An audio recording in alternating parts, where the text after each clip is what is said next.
Student, आज का जो हमारा टॉपिक है वो आपके पास है estimation of secular trend. Student, हम जो चैप्टर पढ़ रहे हैं, चैप्टर नंबर 16, इसका name of the time series, जिसमें हम डिस्कस कर रहे थे components of the time series. Components of the time series जब हमने पढ़े प्रीवियस लेक्चर्स में, उसमें हमने कहा कि 4 components of the time series होते हैं। एक हमारे पास क्या होता है, सेक्युलर ट्रेंड होते हैं जो कि लॉन्ग टर्म है, जो कि हम इसकी एस्टिमेशन, इसके मेथड आगे डिस्कस करेंगे। फिर हमने पढ़ा था कि सेक्युलर ट्रेंड होता है, सीजनल वेरिएशन होता है, शॉर्ट टर्म होता है, मूविंग एवरेज मेथड होता है, सीजनल होता है, साइक्लिकल होता है और इरेगुलर होता है। ये 4 कंपोनेंट्स थे जो हमने प्रीवियस टाइम सीरीज में डिस्कस किए।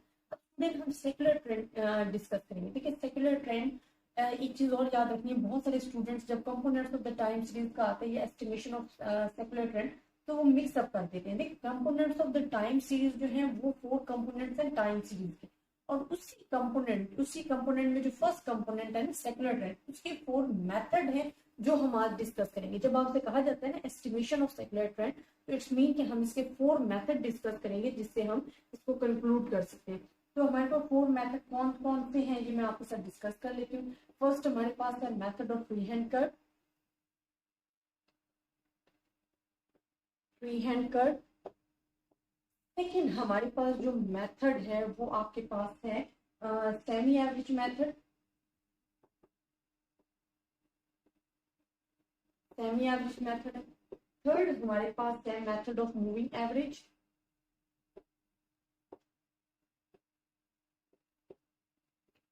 एंड फोर्थ हमारे पास है method of least square. Student, ये 4 मेथड हैं जिससे हम सेक्युलर ट्रेंड की जो वैल्यू है वो फाइंड कर सकते हैं, और ये चारों के चारों बहुत ज्यादा इंपॉर्टेंट है। आपके पास जो क्वेश्चंस आते हैं पेपर में से, वो इन्हीं 4 जो मेथड्स हैं इन्हीं में से आ रहे होते हैं।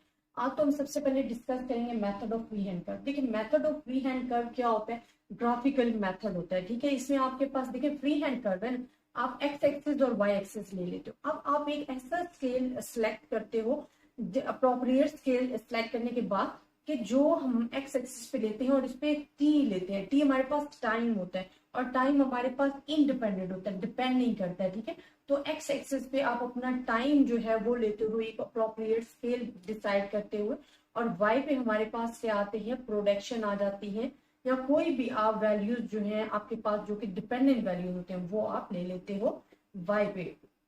अब हमारे पास क्या है, इन दोनों के अप्रोप्रिएट स्केल लेने होते हैं। अब जो भी वैल्यूज आ रही है ना, फॉर एग्जांपल इधर 1951 है, 1952 है, 1953 है, 1954 है। अब देखने की जो वैल्यूज है ना वो हमारे पास भी एक अप्रोप्रिएट स्केल आपने डिस्कस कर लेना। जो भी आपको वैल्यूज गिवन होंगी ना वो आपने यहाँ पे डॉट्स के जरिए लगानी है। इसमें क्या क्या आ रहा है यहाँ पे हमने लगानी है। ठीक है, अब इन डॉट्स को लास्ट में आपने ज्वाइन कर देना, और इसमें से एक लाइन ड्रॉ करनी है, और वो लाइन ट्रेंड लाइन होगी जो कि आपके अप्स एंड डाउन्स को डिस्कस करते हैं। अब इसमें मेरिट्स एंड डीमेरिट्स आ जाते हैं। वैसे तो ये मेथड बहुत इजी सिंपल है, ग्राफिकली आपने रिप्रेजेंट किया और अप्रोप्रिएट रिजल्ट, अगर आप अच्छे तरीके से इसको करते हो तो ये आपको मेन अप्रोप्रिएट रिजल्ट भी प्रोवाइड कर सकते हैं। लेकिन इसका जो डीमेरिट्स है ना वो ये है कि जो ये पर्सनल बायस पाया जाता है। अब पर्सनल बायस क्या होता है स्टूडेंट, पर्सनल बायस हमारे पास होता है कि हर इंसान जब भी, अगर आपकी अच्छे तरीके से प्रैक्टिस नहीं है और आप अपनी ट्रेंड लाइन को ड्रॉ कर रहे हो, तो डिफरेंट पर्सन डिफरेंट अपना आइडियाज लेते हुए ट्रेंड लाइन डिफरेंट तरीके से ड्रॉ करेंगे।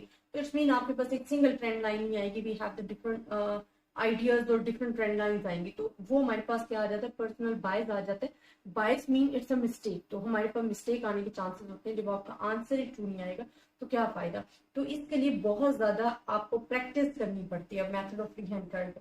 तो ये हमारे पास फर्स्ट मेथड होता है जिसमें हम ups and down fluctuation in our data जो है वो हम नोट डाउन कर सकते हैं। और अगर ये अच्छे तरीके से अप्रोप्रिएट तरीके से ड्रॉ किया गया है तो ये सिंपली हमारे पास बहुत ही अच्छे तरीके से हम इसको डिस्कस कर सकते हैं। अब नेक्स्ट मैं आपको मेथड बताती हूँ जो कि सेकंड मेथड है। वो हमारे पास मेथड है जी सेमी एवरेज मेथड।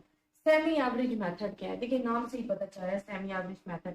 इसमें हमारे पास 3-4 पॉइंट्स हैं जो कि आपने याद रखने।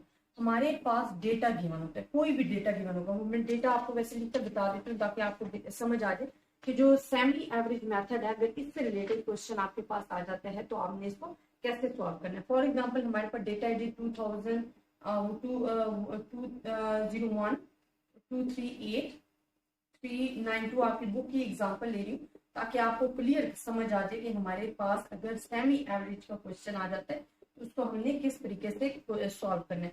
ये y की वैल्यूज गिवन है और यहाँ पे ईयर्स गिवन है आपको डिफरेंट आपकी बुक में, टाइम गिवन है, ठीक है, जो कि आपके पास 1973 है, 74 है, 75 है, 76 है, 77 है, 78 है, 79 है आपके पास गिवन है। अब स्टूडेंट हमने क्या करना है, हमारे पास है सेमी एवरेज मेथड। तो सेमी मतलब क्या होता है, हाफ को बोलते हैं ना, सेमी हाफ। अब आप देखो आपके पास कितनी वैल्यूज है, 1 2 3 4 5 6 7 वैल्यूज है। आप इनका हाफ हाफ कर लो, ये 3 का हाफ हो गया, ये 3 का हाफ हो गया। इस वैल्यूज को, मिड वैल्यूज को आप क्या करते हो, स्किप कर देते हो, ओमिट कर देते हो, मिटा देते हो, भूल जाते हो। अब इसका हमने क्या करना है, सेमी एवरेज का टोटल लेना है, ठीक है। यहाँ हम सेमी एवरेज का क्या लेंगे, टोटल लेंगे। टोटल किस तरह होगा, ये 3 वैल्यूज हैं, इन 3 वैल्यूज का आपने सम करना है। तो जब सम करोगे तो 831 आएगा और यहाँ पे जब आप इन 3 वैल्यूज का सम करोगे तो 1875 आपके पास आएगा। अब हमने एवरेज फाइंड करना है ना, सेमी एवरेज। तो सेमी एवरेज मीन क्या होता है, आपने एवरेज की ना फाइंड करते हो, टोटल वैल्यूज को डिवाइड कर देते हो, विद 3 थे इसको 3 पे डिवाइड करो, इसको भी 3 पे डिवाइड करो, तो यहाँ पे आपके पास 277 और यहाँ पे भी आपके पास 625 आ जाएगा। ये आपने फाइंड करना है। अब स्टूडेंट इसमें आपके पास क्या आ जाता है, देखिए इसमें हमारे पास क्या है कि ये आपके पास आ जाएगा 277 एंड 625 हमारे पास वैल्यूज आ जाएंगी, सेमी एवरेज फाइंड कर लोगे। अच्छा, इसमें समटाइम्स ऐसा होता है कि आपको गिवन होता है जी ट्रेंड वैल्यूज भी फाइंड कर, तो ट्रेंड वैल्यूज में अक्सर स्टूडेंट जो है कंफ्यूज हो जाते हैं। इसमें स्टूडेंट आपने कंफ्यूज नहीं होना, आपके पास जो बी का फार्मूला है ना वो फिक्स आपको गिवन होता है, ठीक है, वो मैं आपको लिखकर बता देती हूँ। आपके पास क्या फार्मूला होता है, बी के लिए आपका ये फार्मूला है और ए इंटरसेप्ट के लिए आपका जो फार्मूला है वो आपके पास है दिस वन। अब आपको पता है कि आपके पास y बार 2 और y बार 1 क्या है। देखिए ये हमारे पास है y बार 1, मतलब मीन को शो करें, ये है y बार 2। तो यहाँ तो आपके पास इजीली आप अपनी वैल्यूज पुट कर लोगे। x बार 1 एंड x बार 2 क्या है, ठीक है, x बार 1 जो है ना इसमें वो हमारे पास 1 एंड x बार 2 जो है वो 5 है। 5 किस तरह, ये भी मैं आपको बता दूँ। यहाँ पे अगर आप x की वैल्यूज फाइंड करते हो, कोडेड ईयर फाइंड करते हो, तो आप देखो आपकी जो वैल्यूज है ना ये हमारे पास क्या आ जाएगी, 0 से स्टार्ट होगी। बस 70 जो है वो 0 से स्टार्ट हो रहा है आपका, 1 2 3 4 5 आपकी वैल्यूज है। अब आपने देखना कि x1 किस पे है और हमारे पास x2 किस पे डिपेंड कर रहा है, ठीक है। तो वो आपने 5 पे डिपेंड कर रहा है और वहां पे आपके पास किस पे डिपेंड कर रहा है, 1 पे डिपेंड कर रहा है। तो ये वैल्यूज आपने लिख लेनी है। फिर आपके पास इनमें जब पुट करोगे ना वैल्यूज तो ए एंड बी की वैल्यूज आ जाएगी और आपकी जो इक्वेशन है वो होती है ए प्लस बी एक्स। जब आपके पास ए की वैल्यू भी आ जाएगी जो आपकी बुक में सॉल्व की हुई है 190 प्लस बी की वैल्यू आपके पास क्या आ जाएगी 87 एंड एक्स। अब एक्स की वैल्यूज आपको गिवन है, आप एक्स की वैल्यूज पुट करते जाओ और यहाँ पे आपके पास क्या आती जाएंगी, ट्रेंड वैल्यूज जो है वो आपके पास आती जाएंगी। तो इस तरह आपने सेमी एवरेज मेथड जो है वो डिस्कस करना है, ये आपके पास आ जाएगा। नेक्स्ट स्टूडेंट जो हमारे पास मेथड है मूविंग एवरेज का, और हमारे पास मूविंग एवरेज आ जाता है और साथ में लीस्ट स्क्वायर मेथड है, वो मैं आपको इंशाल्लाह नेक्स्ट वीडियोस में कराऊंगी। लेकिन ये जो चारों के चारों मेथड है ये estimation of secular trend values के मेथड और इसमें कुछ मुश्किल नहीं। तो सेमी एवरेज मेथड में हम क्या करते हैं, अपने डेटा को 2 हिस्सों में डिवाइड कर देते हैं, उन हिस्सों का टोटल लेते हैं, टोटल को एवरेज जितनी नंबर ऑफ वैल्यूज होती है उस पर डिवाइड करते हैं, तो आपके पास सेमी एवरेज मेथड आ जाता है। सेमी एवरेज मेथड जो बहुत सिंपल है, अप्रोप्रिएट है, फ्री हैंड कर्व से ज्यादा अच्छा मेथड है, लेकिन इसका जो डीमेरिट्स है वो ये है कि आपकी जो वैल्यूज है वो समटाइम्स एक्सट्रीम वैल्यूज पे डिपेंड कर रही होती है और एक्सट्रीम वैल्यूज आप जब भी कैलकुलेट करते हो तो we have the chances of mistake, जिसकी वजह से हमारे पास चांसेस आ जाते हैं मिस्टेक के। तो आई होप स्टूडेंट आपको इन 2 मेथड्स की समझ आई होगी, लेकिन अगर आपको फिर भी किसी भी किस्म की कंफ्यूजन है आप मुझसे डिस्कस कर सकते हो। 2 मेथड इस वजह से अभी आपको करवाएंगे, 2 नेक्स्ट वीडियोज में करवाऊंगी ताकि आपका जो कॉन्सेप्ट है वो इजीली थोड़ा थोड़ा करके क्लियर होता जाए ताकि आप इजीली उस चीज को अंडरस्टैंड कर सको। अगर स्टूडेंट आपको इन टॉपिक्स में प्रॉब्लम है आप मुझसे डिस्कस कर सकते हो। इंशाल्लाह नेक्स्ट इसके जो 2 मेथड है moving average and least square method, इंशाल्लाह वो विद एग्जांपल आपको नेक्स्ट लेक्चर्स में डिस्कस करवाऊंगी। अपनी दुआओं में याद रखिएगा। अल्लाह हाफिज।